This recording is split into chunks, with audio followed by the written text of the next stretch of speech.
Good morning guys! Ayan. Magluluto po tayo ngayon ng pang-ating tanghalian. Ayan. Assorted na gulay. Ayan. Assorted na gulay kasi kulang siya. Kaya hindi ko sasabing pinakbet. Ayan. Kasi wala siyang mga talong, sitaw. Basta marami kasi pag pinakbet eh. Kaya assorted na lang siya. Meron tayong ampalaya, kalabasa, sigarilyas, and okra.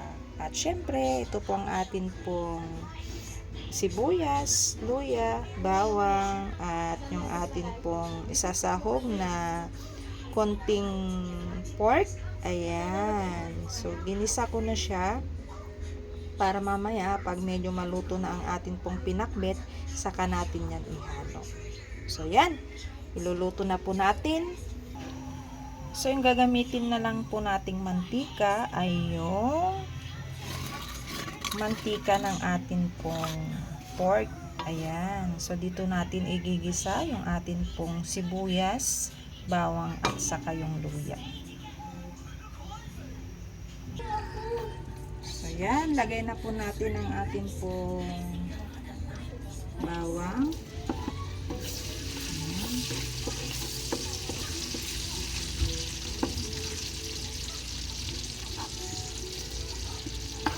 Yan, pagsama-samahin na natin.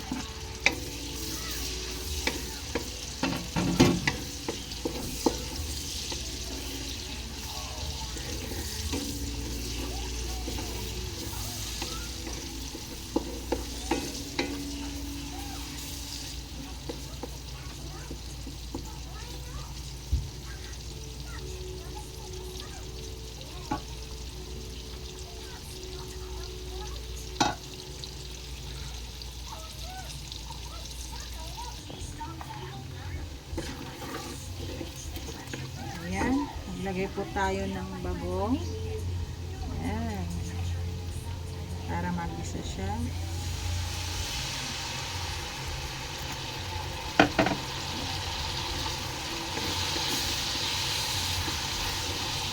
then, ang ating pong pork cubes.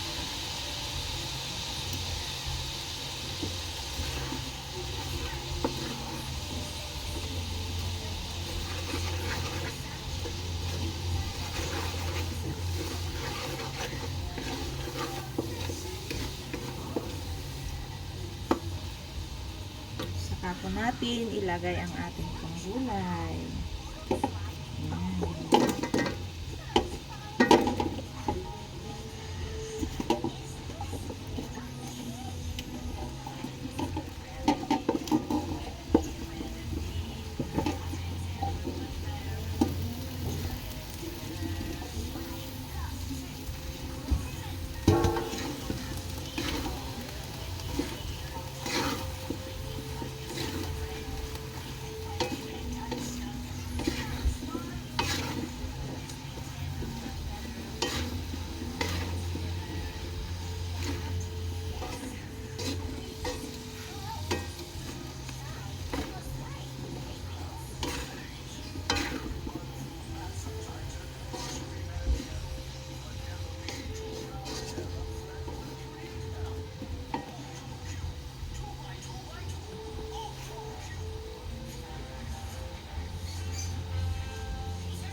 So, naglagay din po tayo ng konting tubig, isang baso.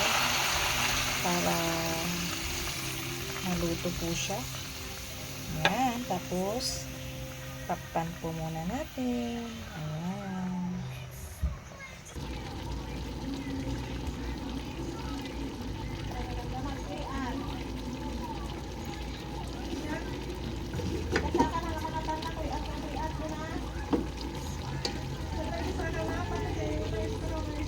Ayan, kumukulo na po ang ating pong assorted gulay. Mga 5 minutes siguro. 5 minutes. Ayan siya.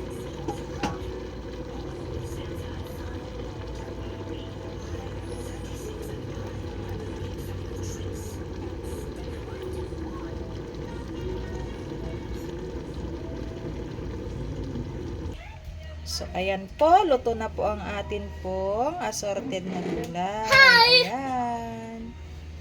Hi! Daniela Marie! Hi. Ayan po. Kain na po tayo. Ayan. Saka itong ayan. Marami akong lollipop, oh. Ulam ng aming prinsesa. Paborito niya, adobong paa ng manok. You like that? Yeah. Yeah. Okay, maraming salamat po sa inyo pong panunood. Ayan. May Simpleng mga lollipop po buhay. ako. Simpleng Makita, ulam. kaya gusto ko na makita nila lollipops ko. Wow, meron din daw siyang mga lollipop dahil may nag-birthday po sa Meron school. rin ako candy Kaya dito. meron silang mga loot bags. Okay, salamat po sa panonood. Bye! Bye!